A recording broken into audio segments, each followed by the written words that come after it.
Hello everyone, আসসালামু আলাইকুম। Welcome back to my channel. কেমন আছেন সবাই? আশা করি ভালো আছেন। আমিও আলহামদুলিল্লাহ ভালো আছি। আজকে আপনাদেরকে আমি তৈরি করে দেখাবো ভিন্ন স্বাদের একটা রোল রেসিপি। আমি আজকে আপনাদের সাথে শেয়ার করতে যাচ্ছি পাউরুটির মালাই রোল রেসিপি। পাউরুটির মালাই রোল তৈরি করতে আমার লাগবে দুধের মালাই।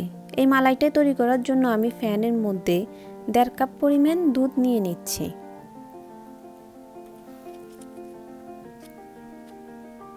দুধের সাথে আমি নিয়ে নিচ্ছি 2 টেবিল চামচ পরিমাণ গুঁড়ো দুধ, আর নিয়ে নিব স্বাদ মতো চিনি।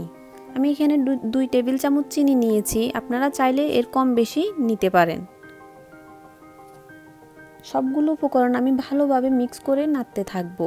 এই মালাইটা তৈরি করতে আপনাকে অনবরত দুধের মিশ্রণটি নাড়তে হবে, না হয় নিচে দিয়ে লেগে যাওয়ার সম্ভাবনা থাকে। মাঝারি থেকে হাই হিটে রেখে আমি এই মালাইটা তৈরি করে নেব। আমার মালাইটা হয়ে এসেছে, দুধটা পুরো ঘন হয়ে গেছে। আমি এখন এটা চুলা থেকে নামিয়ে নেব। নামিয়ে নেওয়ার পর এই মালাইটা আরও ঘন হয়ে যাবে। এখন আমি মালাই রোলের জন্য পুর তৈরি করে নেব। এই পুরটা তৈরি করার জন্য আমি এখানে 1 টেবিল চামচ পরিমাণ বাটার এবং 1/2 কাপ পরিমাণ দুধ দিয়ে নিলাম। এখানে আমি মিক্স করে দিচ্ছি 1/2 কাপ পরিমাণ গুঁড়ো দুধ, আর দিয়ে দিব স্বাদ মতো চিনি। আমি এখানে 1 টেবিল চামচ পরিমাণ চিনি দিছি, আপনারা চাইলে এর কম বেশি দিতে পারেন। যারা চিনি পছন্দ করেন না তারা চিনিটা স্কিপ করতে পারেন। দুধগুলো ফুটে উঠেছে, এখন আমি চুলার আঁচটা মিডিয়াম করে দিব। মিডিয়াম হিটে রেখে আমি পুরটা তৈরি করে নিব। এই পুরটা তৈরি করার সময় আপনারা অনবরত নাড়তে থাকবেন, না হয় তলায় লেগে যাওয়ার সম্ভাবনা থাকে। আপনারা দেখতেই পাচ্ছেন পুরটা অনেকটা ঘন হয়ে আসছে। এখন আমি এভাবে অনবরত নাড়তে থাকব। পুরটা ফ্যানের গায়ে লেগে নেই। যখন আপনারা দেখতে পাবেন পুরটা ফ্যানের গায়ে লেগে যাচ্ছে না, তখন আপনারা বুঝতে পারবেন যে পুরটা তৈরি হয়ে গেছে। আমার পুরটা রেডি হয়ে গেছে। এখন আমি পুরটা একটা বলের মধ্যে নিয়ে নিব। আমি বলের মধ্যে নিয়ে নিয়েছি। এখানে আমি কিছু ব্রেড নিয়ে নিয়েছি। আপনারা চেষ্টা করবেন এখানে হোয়াইট ব্রেডটা ইউজ করার জন্য। এখন আমি এই ব্রেডগুলোকে একটা ছুরির সাহায্যে কেটে নেব। ব্রেডের চারপাশটা আমি কেটে নিচ্ছি।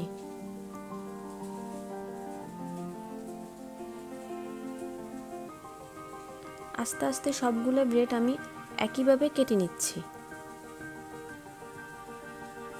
সবগুলো ব্রেড কাটা হয়ে গেছে। এখন আমি ব্রেডের এই টুকরোগুলোকে ফেলে দিব না, এগুলো দিয়ে আমি ব্রেড ক্রাম্ব তৈরি করে নেব। আমি একটা বেলুন দিয়ে পাউরুটিগুলোকে রুটির মতো করে বেলে নিচ্ছি। আপনারা ভালোভাবে বেলে নেবেন। এই পাউরুটিটা যত পাতলা হবে আমাদের রোল তৈরি করতে তত সুবিধা হবে।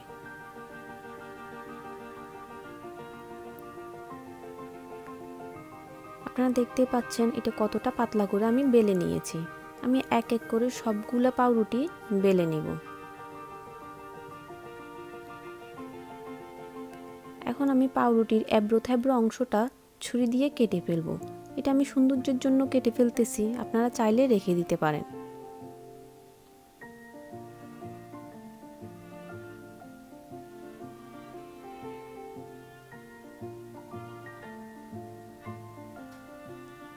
আমি এভাবে সবগুলো পাউরুটির এবড়ো থেবড়ো অংশ কেটে নিয়েছি। এখন আমি পাউরুটির মধ্যে ঠান্ডা করা পুরটা দিয়ে দিব। পুরটা ঠান্ডা হয়ে গেছে এবং অনেকটা ঝরঝরে হয়েছে, এই জন্য আমি হাত দিয়ে ভালোভাবে চেপে দিচ্ছি। আপনারাও হাত দিয়ে ভালোভাবে চেপে দিবেন। এখন আমি পাউরুটিটাকে রোলের শেপ করে নিচ্ছি।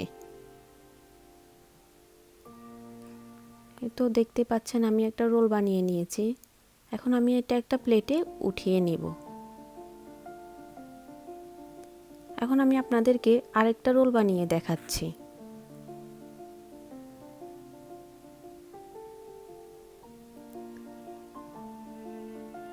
আমি এভাবে এক এক করে সবগুলো রোল বানিয়ে নিব। সবগুলো রোল আমার বানানো হয়ে গেছে। এখন আমি একটা সার্ভিং ডিশে রোলগুলো নিয়ে নিচ্ছি।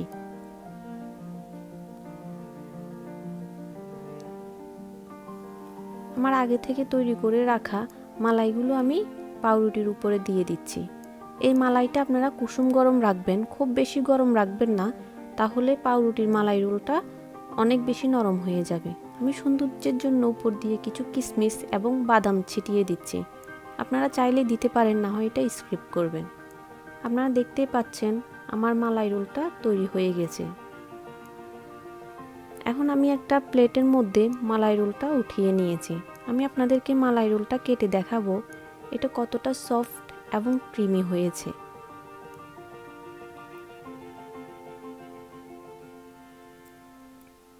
আপনারা দেখতেই পাচ্ছেন এটা কতটা সফট এবং ক্রিমি। এই মালাই রোলটা খেতে অসম্ভব মজাদার এবং সুস্বাদু। আপনারা অবশ্যই বাসায় ট্রাই করে দেখবেন। আমার মালাই রোল রেসিপিটা যদি আপনাদের ভালো লেগে থাকে তাহলে অবশ্যই লাইক, কমেন্ট এবং শেয়ার করবেন।